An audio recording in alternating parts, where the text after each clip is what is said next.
ಬೆವರು ಸುರಿಸಿ ಕಷ್ಟಪಟ್ಟು ಉನ್ನತ ಸ್ಥಾನಕ್ಕೆ ಬಂದವನು ಎಂದಿಗೂ ಜೀವನದಲ್ಲಿ ಸೋಲುವುದಿಲ್ಲ. ಒಂದು ವೇಳೆ ಸೋತರೆ ಅದೃಷ್ಟ ಕೈಕೊಟ್ಟು ಸೋತಿರಬಹುದೇನೇ ಹೊರತು ಪ್ರಯತ್ನದಿಂದಲ್ಲ. ಯಾರನ್ನು ಕೂಡ ನಾವು ವೇಸ್ಟ್ ಪೇಪರ್ ಎಂದು ನೋಡಬಾರದು.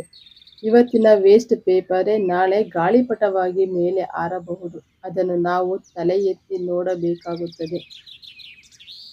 ಜೀವನದಲ್ಲಿ ನಿಮಗೆ ಪ್ರತಿದಿನ ಕಷ್ಟ ಎಂದು ಸೋಲೊಪ್ಪಿಕೊಳ್ಳದೆ ನಗುತ್ತಲೇ ಇರಿ. ಮುಂದೊಂದು ದಿನ ಆ ಕಷ್ಟವೇ ಸೋತು ನಿಮ್ಮಿಂದ ದೂರವಾಗುತ್ತದೆ.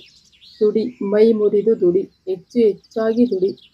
ಆ ನಿನ್ನ ದುಡಿಮೆಯಲ್ಲಿ ಶ್ರಮವಿರಲಿ, ನಿಯಮವಿರಲಿ, ಗುರಿ ಇರಲಿ ಮತ್ತು ವಿವೇಚನೆ ಇರಲಿ, ಹಾಗೆಯೇ ದಕ್ಷತೆಯೂ ಇರಲಿ.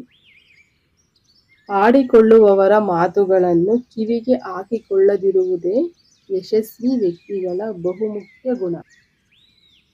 ಒಬ್ಬ ಯಶಸ್ವಿ ವ್ಯಕ್ತಿಯ ಹಿಂದೆ ಒಂದು ನೋವು ತುಂಬಿದ ಕತೆ ಇರುತ್ತದೆ. ಹಾಗೆಯೇ ಆ ನೋವಿನ ಕತೆಗೂ ಯಶಸ್ವಿ ಅಂತ್ಯವಿರುತ್ತದೆ. ಆದ್ದರಿಂದ ನೋವನ್ನು ಕೂಡ ಸ್ವೀಕರಿಸಿ ಯಶಸ್ಸಿನ ಕಡೆ ಹೆಜ್ಜೆ ಇಡುವುದು ಉತ್ತಮ.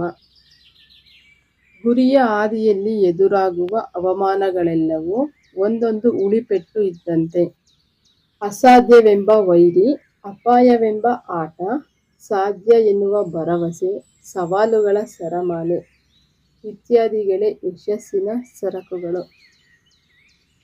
ಬಡವನಾಗಿ ಬದುಕಿದ್ದು ಸಾಕು, ಬಂಡವಾಳ ಹಾಕುವಷ್ಟು ಬೆಳೆಯಬೇಕು. ಸೋಲು ಸಾವಿನಲ್ಲಿ ಅಂತ್ಯ ಆಗಬಾರದು, ಸೋಲು ಸಾಧನೆಯಲ್ಲಿ ಅಂತ್ಯವಾಗಬೇಕು. ತಡವಾದರೂ ಪರವಾಗಿಲ್ಲ, ಜೀವನದಲ್ಲಿ ಏನನ್ನಾದರೂ ಸಾಧಿಸಬೇಕು. ಜನರು ನಿಮ್ಮ ಬಗೆಗಿಂತ ನಿನ್ನ ಯೋಗ್ಯತೆ ಬಗ್ಗೆ ಜಾಸ್ತಿ ಕೇಳುತ್ತಾರೆ.